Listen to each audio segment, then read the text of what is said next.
Abra sua Bíblia, por favor, no Salmo de número 126.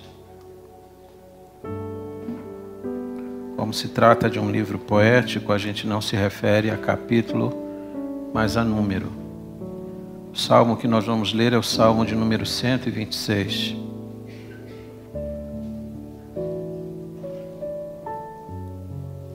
Vou pregar sobre a restauração do povo de Deus, porque é o que encontramos nesta passagem bonita, curtinha, mas bastante significativa da palavra. Salmo de número 126. O salmista disse: quando o Senhor restaurou a sorte de Sião, ficamos como quem sonha. Então a nossa boca se encheu de riso e a nossa língua de júbilo. Então entre as nações se dizia: grandes coisas o Senhor tem feito por eles. Com efeito, grandes coisas fez o Senhor por nós, por isso estamos alegres. Restaura, Senhor, a nossa sorte, como as torrentes no Neguebe. Os que com lágrimas semeiam, com júbilo ceifarão. Quem sai andando e chorando enquanto semeia, voltará com júbilo trazendo os seus feixes. O verso-chave, que é o eixo, é o vértice deste salmo, é o verso 4. Restaura, Senhor, a nossa sorte. Podemos recitar juntos? Restaura, Senhor, a nossa sorte. A restauração do povo de Deus. Vamos orar. Obrigado, Senhor, pela Tua palavra lida. Pedimos agora que o Teu Espírito Santo esclareça esta palavra a cada um de nós. Pedimos que o Senhor dê a iluminação e a instrumentalidade para o pregador, para que, ó Deus, debaixo da Tua potente mão, possa comunicar o Teu recado nesta manhã. É a oração que eu faço, em concordância com os meus irmãos, no nome santo e precioso de Jesus. Amém. Por favor, tome assento. O Salmo de número 126 faz parte de uma trilogia. 3 salmos que foram compostos no mesmo momento e dentro do mesmo contexto. O Salmo 126, que é chamado Salmo do Retorno, marca o momento em que os filhos de Judá foram libertos do cativeiro na Babilônia e estavam de retorno para a sua terra.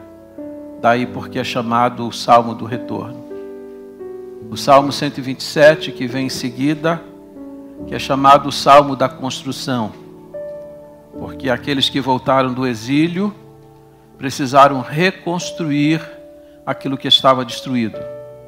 E o Salmo 128, que é chamado o Salmo do Repovoamento, porque as cidades estavam vazias e precisavam ser repovoadas.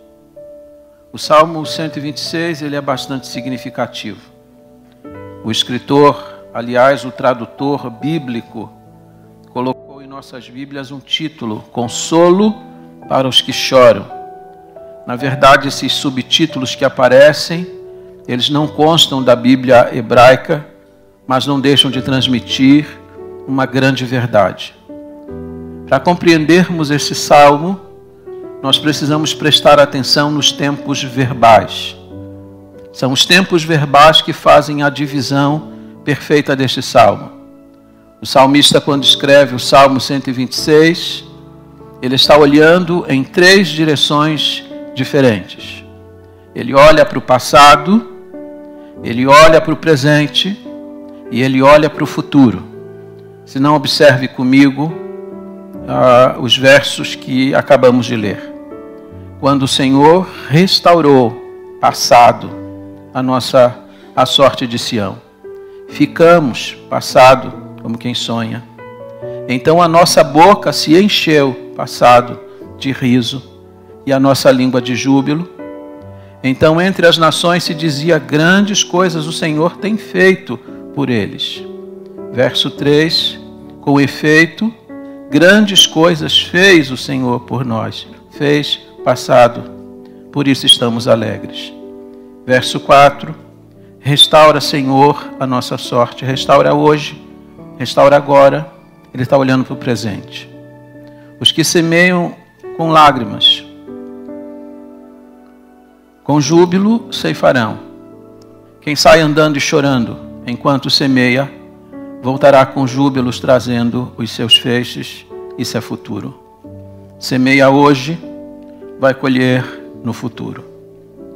Esses verbos, eles são fundamentais para a compreensão daquilo que o salmista está transmitindo. Quero chamar sua atenção para 3 pontos introdutórios, apenas para a gente ter uma visão panorâmica, mas eu acho que são importantes essas informações antes de adentrarmos propriamente o texto. Primeira coisa, a antiguidade dos Salmos. Nós estamos diante não apenas de um livro antigo, mas de um livro que consumiu bastante tempo na sua composição. Só para que você tenha uma ideia, o Salmo de número 90, que foi escrito por Moisés, foi escrito 1500 anos antes de Cristo. E o Salmo que acabamos de ler, o Salmo de número 126, ele foi composto após a saída do povo do cativeiro, no ano 537 a.C. Só separando esses salmos, nós já encontramos aproximadamente 1000 anos. 1000 anos provavelmente foi o tempo que se consumiu para compor o saltério, os 150 salmos que nós temos em nossa Bíblia. Nós temos aqui uma dimensão de tempo bastante elevada. A segunda coisa importante para a gente identificar é o propósito dos salmos. Salmos, prestem atenção nisso, salmos não são narrativas. Salmos são, na verdade, impressões, sentimentos que foram vividos em determinadas circunstâncias e vividas por aqueles que escreveram. Por exemplo, se você quiser saber sobre o adultério de Davi, a narrativa está em 1 Samuel capítulo 12. Mas se você quiser saber como que Davi se sentiu naquele contexto, você precisa olhar para o Salmo 32, para o Salmo de número 51, onde ele faz a confissão do seu pecado. Não é diferente aqui. Aqui nós não temos a narrativa daquilo que aconteceu no cativeiro. Se você quiser a narrativa, você tem que recorrer aos livros de Esdras, de Neemias, de Jeremias, de Isaías, e também dos profetas menores que viveram o cativeiro, o caso de Zacarias, o caso de Malaquias e Ageu, que foram aqueles que viveram dentro desse contexto. Lá você tem a narrativa, aqui você tem a impressão. O que sentiram aqueles que foram para o cativeiro? Quais foram as circunstâncias que apertaram o coração deles? Você vai encontrar nos Salmos.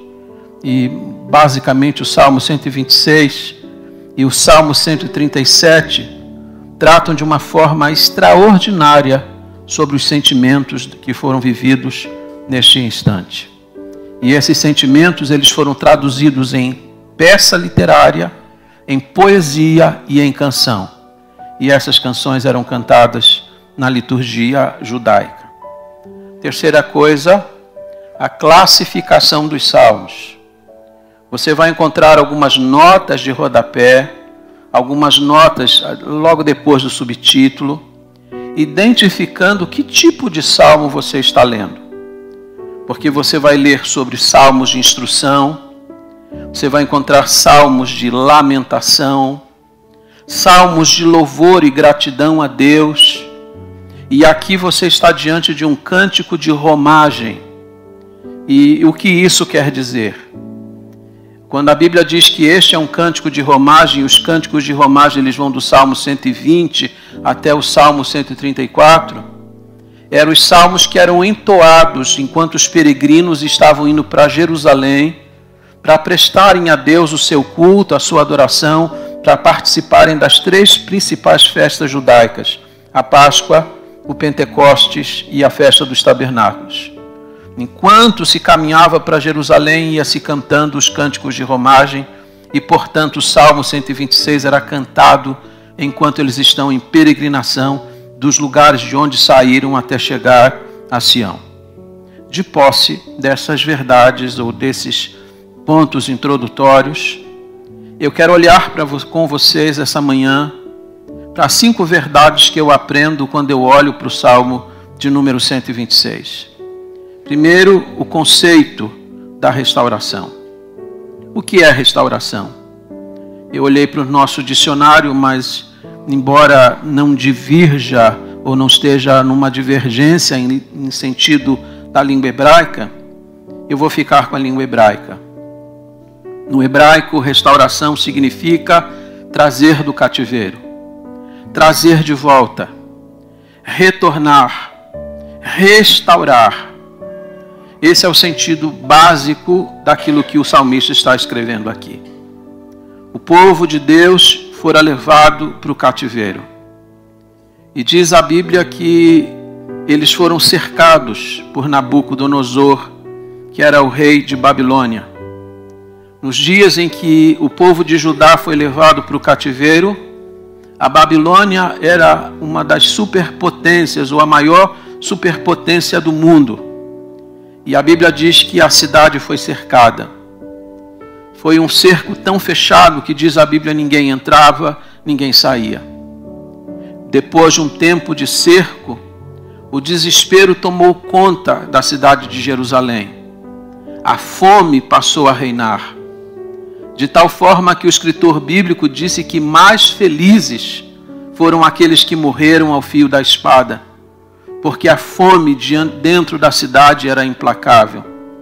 A fome foi tão grande que mães eram capazes de matar os seus filhos e comê-los. Bebês foram comidos pelas suas próprias mães. Isso é algo que ultrapassa qualquer compreensão nossa. A Bíblia diz que a cidade foi cercada, e depois que a cidade foi dominada, a Bíblia diz que milhares foram passados ao fio da espada. Homens, mulheres, crianças, velhos foram pisados nas ruas da cidade de Jerusalém como se fossem lama. A Bíblia diz que o templo foi derrubado, queimado, pilhado. Os prédios, os palácios foram jogados ao chão. Os muros foram derrubados e o povo foi levado para o cativeiro. Os poucos que ficaram, diz a Bíblia, ficaram em extrema miséria. Esse é o quadro que está descrito aqui para nós. Esse povo está precisando de restauração, porque eles foram levados ao máximo daquilo que se poderia considerar como destruição. A cidade foi completamente destruída e seu povo foi completamente arrasado. É de restauração que eles estão precisando. Vão ser levados para o cativeiro, onde vão passar 70 anos. Então, a primeira coisa que a gente precisa olhar aqui, qual é o conceito que o salmista está trabalhando? O que significa restaurar aqui? Restaurar significa trazer de volta. Trazer de volta aqueles que foram levados. Restaurá-los à condição em que eles estavam antes. Trazer de volta aqueles que foram levados. Segunda coisa que você precisa considerar comigo, quando nós olhamos para o Salmo 126, é a respeito do autor dessa restauração. Quem é que restaura? O Salmo 126, no verso 1, começa dizendo: quando o Senhor restaurou a nossa sorte. Quem é que restaura? Quem é que tem o poder de restaurar? Havia uma canção que a gente cantava aqui no passado e que já retiramos do nosso portfólio de canções. Dizia: eu vou restaurar a minha vida. E na verdade isso é uma grande heresia, porque nós não temos poder de nos restaurar. Nós não temos poder para nos libertar. Quem liberta é o Senhor. E é lindo quando você lê esta passagem e percebe que o salmista atribui a Deus a obra da libertação. Purksen, que é um escritor bíblico ou um escritor evangélico, melhor falando, ele disse que nenhum escritor bíblico vai atribuir o cativeiro a Nabucodonosor, que foi o rei de Babilônia que cercou Jerusalém, nem vai atribuir ao rei Ciro a libertação deste povo. Foi o Senhor quem fez. É verdade, e é importante que você atente para isso, é verdade que naquele contexto, Deus usou Nabucodonosor para prender o povo e levá-lo para o cativeiro. Se você tiver a curiosidade de ler Jeremias 25, você vai ver que Jeremias se refere a Nabucodonosor e Deus está falando por intermédio de Jeremias. Deus disse a respeito de Nabucodonosor, que foi quem escravizou esse povo. Deus se refere a Nabucodonosor dizendo, meu servo. Sabe quem usou Nabucodonosor? O Senhor. Foi o Senhor que levou o povo para o cativeiro, apenas se utilizou de Nabucodonosor. Quando Deus se refere a Ciro, que foi aquele que escreveu o edito que libertou os filhos de Judá, sabe como Deus se refere a Ciro? E Ciro era um rei pagão. Deus disse, Ciro é o meu pastor, ele faz o que eu mando. Deus tem o controle de tudo. A Bíblia diz que o coração do rei está nas mãos do Senhor e para onde ele quer, ele o inclina. Essa é a minha esperança quando eu olho para o Brasil. Essa é a minha esperança quando eu olho para esse contexto político complicado, esse contexto econômico que vivemos hoje, é que Deus incline o coração dos homens, porque é Deus que tem o controle de todas as coisas. Foi Deus que libertou. A libertação veio do Senhor. A glória deles terem saído do cativeiro é do Senhor. E tem um detalhe, presta atenção nele. A Bíblia diz em Jeremias 25, versículo 12, que não apenas eles ficaram 70 anos no cativeiro, mas esse foi o tempo que Deus determinou para que eles ficassem lá. Jeremias havia profetizado dizendo que eles seriam levados para o cativeiro e ficariam lá 70 anos. Quando chega no versículo 12 de Jeremias 25, diz assim, tendo decorrido 70 anos, ou seja, quando o relógio de Deus alcançou o ponto onde Deus havia determinado, então Deus disse, agora é a hora de libertar esse povo. Foi Deus, e diz a Bíblia que Deus trabalhou no espírito de Ciro, Deus inclinou o coração de Ciro, e então ele assinou um edito dizendo para os filhos de Judá retornarem para Jerusalém. Deus moveu tanto o coração dele que ele não apenas abriu a porta do cativeiro. A Bíblia diz que Ciro deu dinheiro para eles reconstruírem o templo. A Bíblia diz que Ciro mandou uma escolta militar para acompanhar os filhos de Judá até Jerusalém. Quem é que está no controle de tudo? Quem é que tem o controle da história? Quem é que tem as rédeas da história nas suas mãos? O Senhor. É Ele quem faz. Ele é o autor da libertação e da restauração. Terceira coisa que você precisa observar nesse salmo é o objeto da restauração. Quem é que está sendo restaurado? O salmo começa dizendo, quando o Senhor restaurou a sorte de Sião. Sião é uma figura, é uma referência a Jerusalém. Sião, porque exatamente sobre o Monte Sião a cidade está edificada. Eu tive a oportunidade de subir o Monte Sião, de ver o palácio do rei Davi. O templo não está mais lá. O templo deu lugar a um outro templo, que agora é uma mesquita muçulmana. Mas tudo estava edificado no Monte Sião. Quando a Bíblia está dizendo que Deus restaurou a sorte de Sião, a Bíblia está dizendo que Deus restaurou Jerusalém, Deus restaurou o seu povo que estava instalado naquele lugar. Eles foram o objeto desta restauração. E sabe o que é curioso? É que quando você lê esta passagem, o império que havia se levantado era o Império Persa, Medo-Persa, que tem Ciro no seu comando. Mas você sabe que ao longo da história haviam se levantado alguns impérios. O Império Assírio, que levou os filhos de Israel para o cativeiro, de onde eles não voltaram.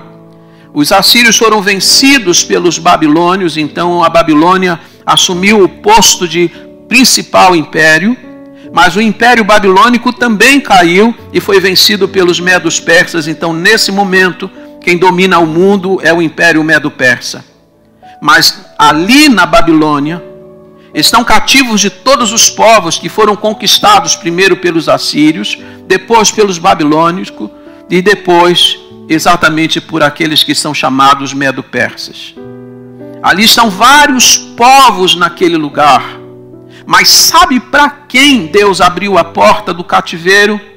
Somente para os filhos de Judá. O Senhor restaurou a sorte do seu povo. Aqueles que estão no cativeiro estão vendo os filhos de Judá indo embora, mas eles vão permanecer no cativeiro, porque o coração de Deus não se inclinou para os outros, só se inclinou para aqueles que pertenciam ao seu povo. Foi algo admirável. Deus está olhando objetivamente e cuidando do seu povo. Você é povo de Deus, nós somos povo de Deus. Deus tem um olhar especial para nós. Deus tem um cuidado especial por nós. Somos falhos, claudicamos muitas vezes, mas nós somos o povo de Deus. Nós somos um povo tão precioso para Deus, que a Bíblia diz em Efésios 5:22, que Cristo amou a sua igreja e a si mesmo se entregou por ela. Foi uma oferta pelo seu povo. Nós somos um povo escolhido e separado por Deus. Quarto lugar, qual o resultado da restauração? O resultado vocês vão encontrar no verso de número 1 e 2. Quando o Senhor restaurou a sorte de Sião, ficamos como quem sonha. Então a nossa boca se encheu de riso e a nossa língua de júbilo. Isso é admirável. Eles ficaram estupefatos diante do que Deus estava fazendo. Passaram 70 anos no cativeiro. Mesmo que eles tenham nutrido nesse tempo as expectativas de que em 70 anos seriam libertos, porque durante o ministério de Jeremias havia dito ao povo que eles passariam 70 anos no cativeiro e depois Deus os libertaria, mesmo concebendo a ideia de que havia uma promessa de Deus. Quando a porta do cativeiro se abriu, eles ficaram como quem sonha. A mesma surpresa que você tem quando recebe uma notícia boa. Você diz assim, me belisca, parece que isso aqui não é verdade. Parece que eu estou sonhando, é mesmo. Ele assinou o edito. Nós podemos voltar para casa. Isso é algo que ultrapassa muito a minha capacidade, a minha expectativa. Eu estou como quem sonha. E diz a Bíblia que a boca se encheu de riso e a boca se encheu de júbilo. Que coisa extraordinária, porque se você olhar comigo o Salmo 137, e eu peço para você avançar algumas páginas na sua Bíblia, porque o Salmo 137 fala da saudade que eles tinham de Sião. Diz assim o Salmo 137, às margens do rio da Babilônia, nós nos assentávamos e chorávamos, lembrando-nos de Sião. Nos salgueiros que lá havia, pendurávamos as nossas harpas, pois aqueles que nos levaram cativos nos pediam canções, e os nossos opressores que fôssemos alegres, dizendo, entoai-nos algum cântico de Sião. Como, porém, haveríamos de entoar canto ao Senhor em terra estranha? Se eu de ti me esquecer, ó Jerusalém, que se resseque a minha mão direita, apegue-se-me a língua ao paladar, se me não lembrar de ti, se não preferir eu Jerusalém, a minha maior alegria. Contra os filhos de Edom, lembra-te, Senhor, nos dias de Jerusalém, pois diziam arrasai-a, arrasai-a até os fundamentos. Filha da Babilônia que hás de ser destruída, feliz aquele que te der o pago do mal que nos fizeste, feliz aquele que pegar teus filhos e esmagá-los contra a pedra. Aqui está o sentimento. A Bíblia diz que eles se assentavam no lugar do seu cativeiro e ali choravam. Pediam canções a eles, eles diziam, como que a gente vai cantar? Eles penduraram as suas harpas porque não tinham mais alegria alguma, nem para cultuar, nem para sorrir. Mas agora Deus os restaurou. E Deus trouxe uma alegria. A boca se encheu de riso. Ficaram rindo à toa. Porque Deus estava restaurando. Eu vim aqui dizer a vocês que Deus quer restaurar também essa alegria no nosso coração. Eu tenho encontrado tanta gente depressiva, tão triste na igreja, e isso me parece que tem muito a ver com as circunstâncias que muitas vezes a gente vive. Eu sei que a gente não pode atribuir a depressão apenas a uma causa ou circunstâncias da vida. Eu sei que existem questões físicas, biológicas, mas eu sei que em grande parte, eu desconfio que a maior parte tem a ver com circunstâncias da vida. Eles estavam depressivos, eles estavam nostálgicos, eles estavam melancólicos, sentando, chorando o dia inteiro, sem conseguir enxergar uma luz no final do túnel. Mas aí vem o Senhor, o autor da restauração, e restaura a sorte deles. E sorte aqui, irmãos, não tem nada a ver com Mega Sena. Sorte aqui tem a ver com restaurar uma condição que eles tinham antes. E quando Deus fez isso, a boca se encheu de riso. E a boca e a língua se encheu de júbilo. Eles passaram a jubilar de uma forma extraordinária. Isso foi o resultado. Por último, o testemunho da restauração. A restauração de Deus foi algo tão tremendo que termina o verso 2 dizendo: então entre as nações se dizia, grandes coisas o Senhor tem feito por eles. Aqueles que estavam próximos, aqueles povos que tinham sido levados também para o cativeiro babilônico, viram os filhos de Israel indo embora. A porta se abriu somente para eles. Sabe o que os pagãos e os outros povos disseram? Veja, grandes coisas o Senhor tem feito por eles. Até os pagãos reconheceram que foi o Senhor que fez isso. Aquela libertação, aquela restauração trouxe um testemunho do poder de Deus e para a glória de Deus. Deus foi glorificado, inclusive por aqueles que não conheciam. Aqueles povos que eram vizinhos de Jerusalém, porque você sabe que quando os filhos de Israel dominaram a terra, encontraram lá outros povos, os vizinhos começaram a dizer, grandes coisas o Senhor tem feito por eles. É assim que acontece também na nossa vida. Quando Deus faz algo extraordinário em nossa vida, quando Deus nos liberta, quando Deus nos salva, as pessoas que estão próximas, elas veem o que o Senhor está fazendo. Elas veem a libertação, a restauração da sua vida e dizem, foi o Senhor que fez isso. Deus é glorificado todas as vezes que a obra dele se manifesta na nossa vida. O testemunho está trazendo glória ao Senhor. Mas não apenas os ímpios estão testemunhando. O povo de Deus também testemunha. Porque entre as nações se dizia, grandes coisas o Senhor tem feito por eles. E agora são os filhos de Judá que estão dizendo no verso 3, com efeito, grandes coisas fez o Senhor por nós, por isso estamos alegres. As pessoas à volta dizem, foi o Senhor. Aqueles que estão vivendo a restauração estão dizendo, foi o Senhor mesmo. E é por isso que nós estamos alegres. Deixa eu dizer uma coisa a vocês. Quando você aparece diante das pessoas com um olhar, com aquele rosto comprido, com aquele olhar caído, com aquele semblante caído, e você diz, eu sou crente, você está cumprindo um grande desserviço ao Evangelho.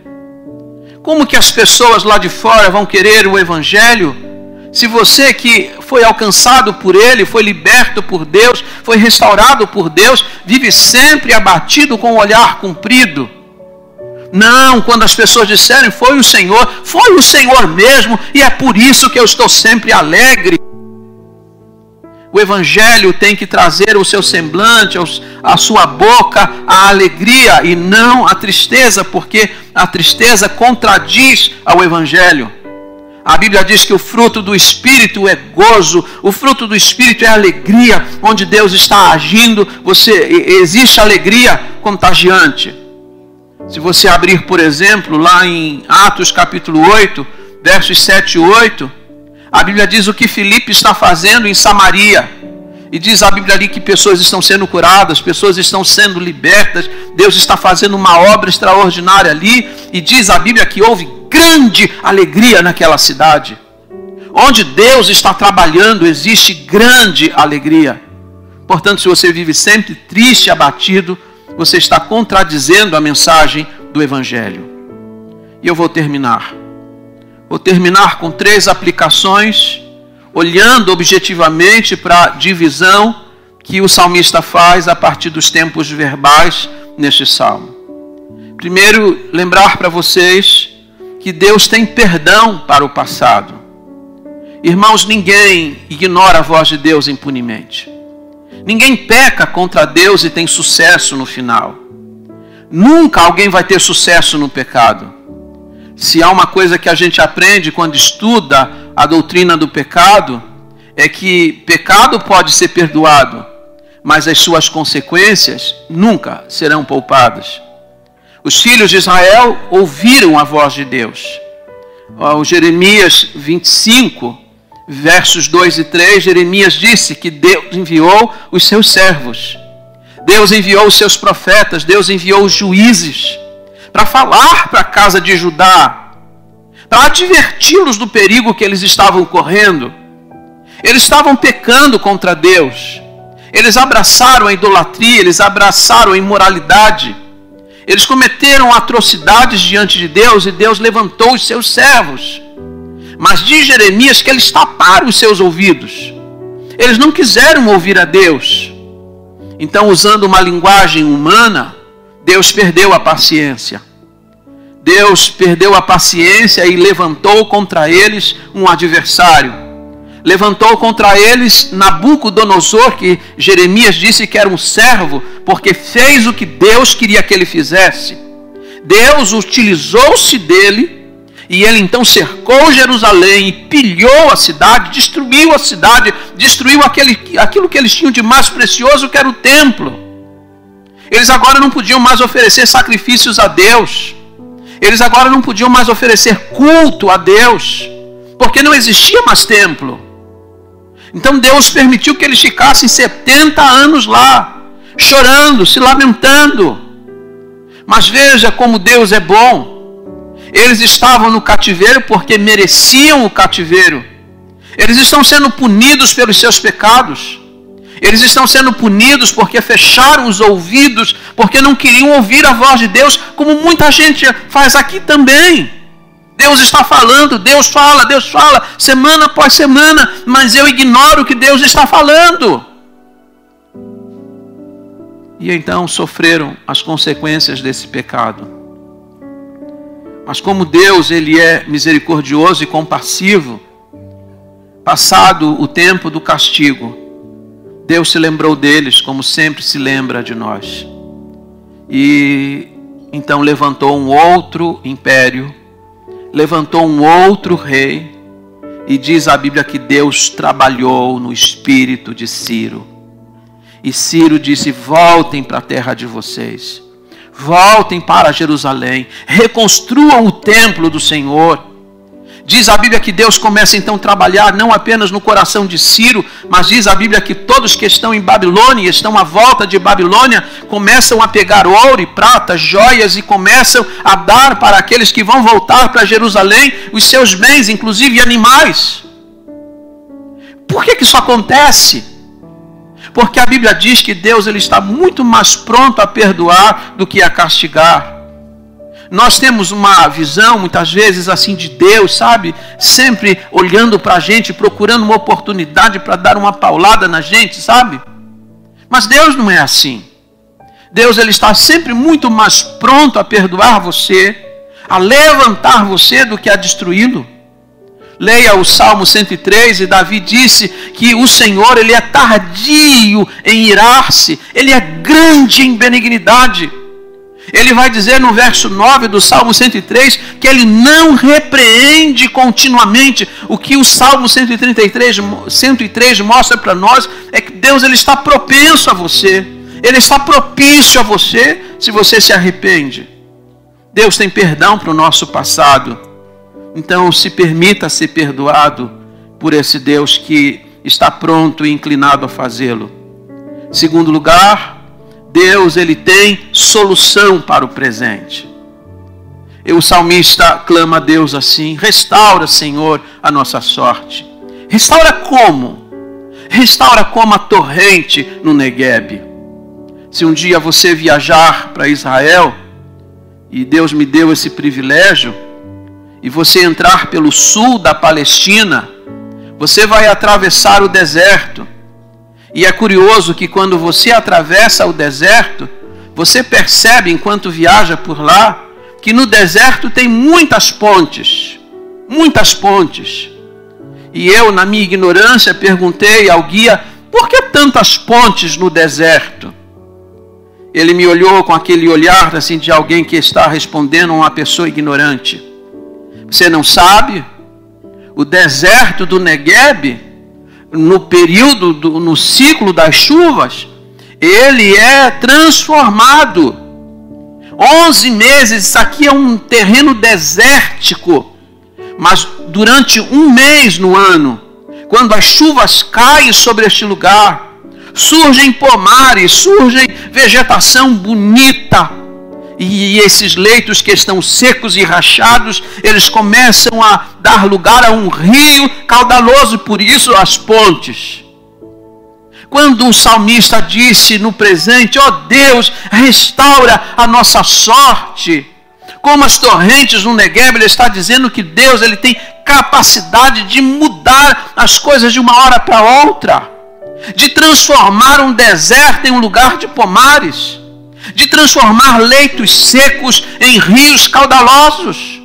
Deus tem este poder. Eu sou um tanto nostálgico, muitas vezes, quando eu fico pensando na igreja no passado, quando eu penso em nossa denominação no passado, e eu fico às vezes pensando que tempo bom era aquele. Mas eu preciso lembrar sempre para mim mesmo que Deus ele é capaz de mudar as circunstâncias, que Deus é capaz de restaurar as coisas, de não apenas trazê-las ao seu estado original, mas ele é capaz de mudar de um momento para outro. E é por isso que eu tenho orado para que Deus restaure a sua igreja, para que Deus restaure a nossa denominação, porque Deus tem capacidade de fazê-lo. Ele é poderoso para fazer. Restaura, Senhor, a nossa sorte. E sabe que esse salmo parece ser um tanto contraditório, porque no verso 1 o salmista disse: o Senhor restaurou. Quando chega no verso 4 ele pede: Senhor, restaura. Ora, se Deus restaurou, porque ele está pedindo para restaurar? Por um detalhe muito simples. Quando eles saíram do cativeiro e receberam a notícia de que podiam voltar para casa, e disseram: o Senhor restaurou a nossa sorte, o Senhor mudou a nossa condição. Aqui está a euforia da libertação. Mas quando eles chegaram em sua terra, a euforia deu lugar à realidade. Eles encontraram uma cidade com os muros derrubados, com as casas no chão, com o templo em ruínas, uma cidade completamente arrasada. E agora, olhando a realidade do momento, eles dizem: ó Senhor, nós precisamos de restauração. O Senhor restaurou nossa sorte, libertando-nos do cativeiro. Agora precisamos que o Senhor interfira no nosso presente para nos ajudar a reerguer as coisas que estão derrubadas. Ó Senhor, restaura. Será que não há hoje razão para muitos de nós aqui? Seja honesto com Deus, para dizer: será que eu não tenho razões hoje para, olhando o meu presente para algumas realidades que eu estou vivendo, será que eu não tenho razões para clamar a Deus: restaura, Senhor? E restaura como as torrentes do Neguebe. Deus tem torrentes, Deus tem chuvas para derramar sobre o deserto que é árido. Deus pode fazer mudar as coisas de uma hora para outra. Onde só há deserto, surgir os pomares. Deus pode fazer isso. E por último, Deus tem promessas para o futuro. Versos 5 e 6. Os que com lágrimas semeiam, com júbilo ceifarão. Quem sai andando e chorando enquanto semeia, voltará com júbilo trazendo os seus feixes. Esses dois versos da Bíblia que são sempre lembrados em sermões missionários, porque eles nos fazem lembrar a parábola do semeador que saiu a semear. Quando são citados em um sermão missionário, pode até ser usado, mas eles estão fora de contexto.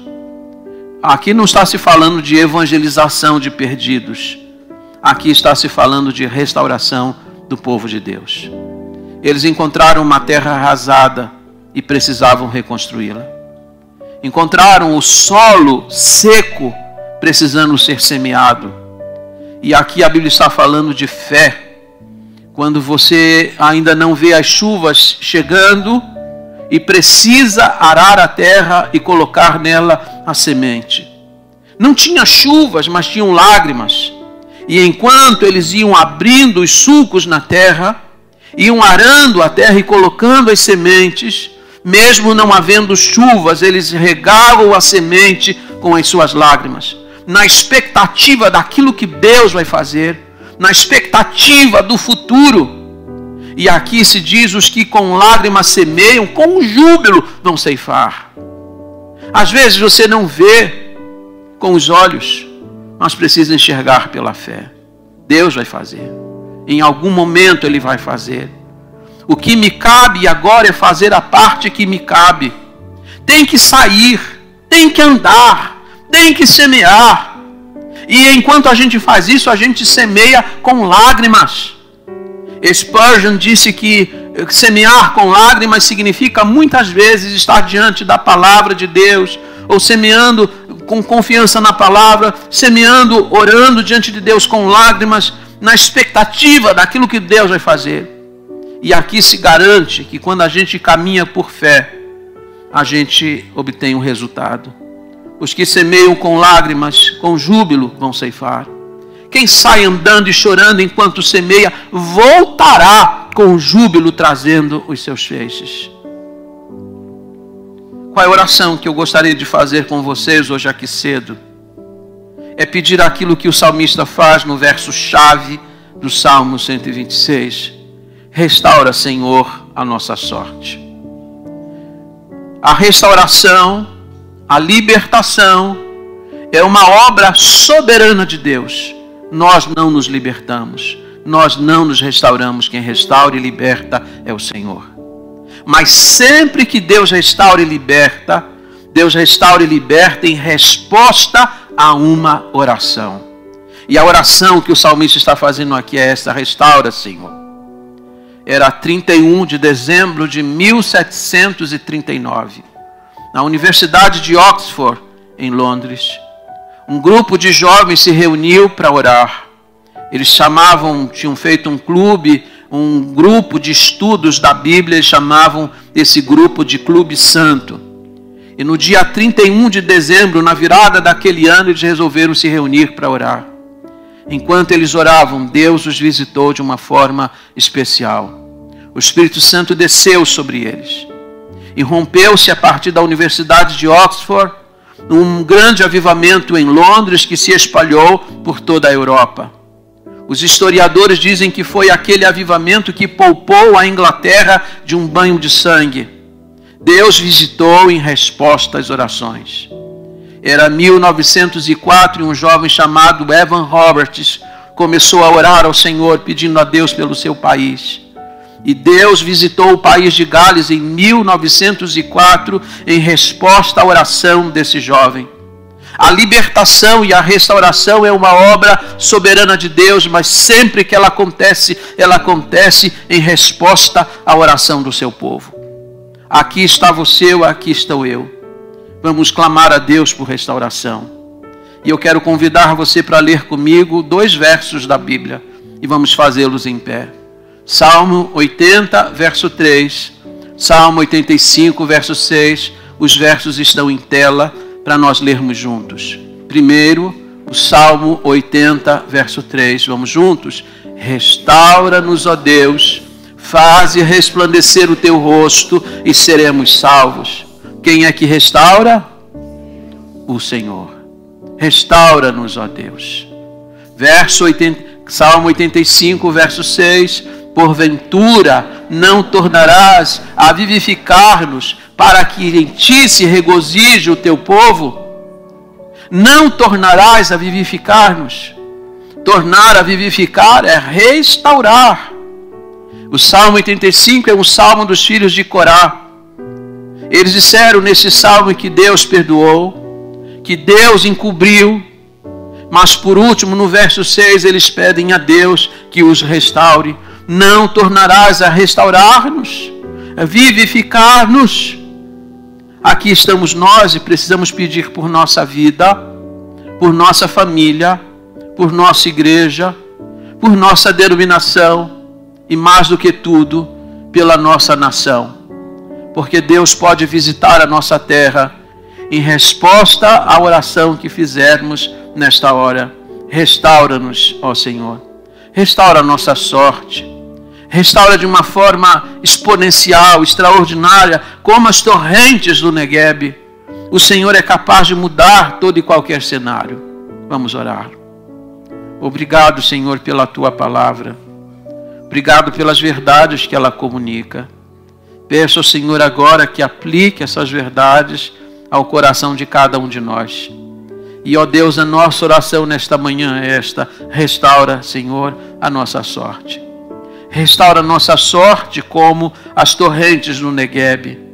Muda, Senhor, o cenário, restaura as coisas, traz de volta aquelas coisas que são essenciais a nós. Visita nosso país, visita a nossa igreja, a nossa denominação, a nossa vida, a nossa família. Ó Deus, precisamos muitas vezes e sempre estamos precisando da restauração do Senhor. Nós não temos poder para restaurar a nós mesmos. Nós não temos poder de produzir avivamento por nós mesmos, mas nós cremos que este poder está em Tuas mãos e é a Ti que nós clamamos. Pedimos ao Senhor, que é o autor da restauração, que mais uma vez olhe para o objeto que somos nós e traga-nos restauração completa, para que a nossa boca se encha de riso, para que a nossa língua se encha de júbilo, porque queremos nos alegrar no Senhor. Queremos trazer uma vida cheia de alegria, a ponto de contagiar aqueles que não Te conhecem, para que eles digam a nosso respeito o que foi dito a respeito dos filhos de Judá. Grandes coisas o Senhor tem feito por eles, para que nós logo em seguida possamos responder a eles dizendo: sim, com grande efeito, grandes coisas o Senhor tem feito por nós, e é por isso que nós estamos alegres. Obrigado por tudo, Senhor. E obrigado pelos frutos que ainda virão, frutos desta hora, fruto da petição que fazemos ao Senhor. Obrigado, nós oramos em nome de Jesus.